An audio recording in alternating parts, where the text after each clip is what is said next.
சேலம் மாநகராட்சி கூட்டத்தில் மைக்கை தூக்கி வீசி வெளிநடப்பு செய்த திமுக கவுன்சிலரால் பரபரப்பு ஏற்பட்டது. சேலம் மாநகராட்சி மன்ற கூட்டத்தில் திமுக 43வது வார்டு உறுப்பினர் குணசேகரன் கலந்து கொண்டார். அப்போது தனது வார்டு பகுதியில் எந்த திட்டமும் செயல்படுத்தவில்லை என குற்றம் சாட்டினார்.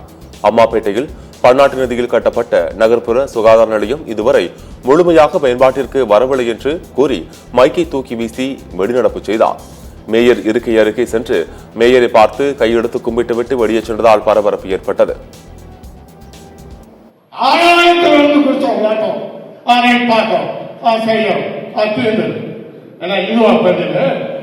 மக்கள் எத்தனாயிரம் பேர் செத்ததுக்கு அப்புறம் பயன்பாட்டு கொண்டுட்டு வருவோம். எத்தனை பேர் சாகுறாங்க சொன்னீங்க. இப்ப கட்ட முடியாத நிதி இல்ல.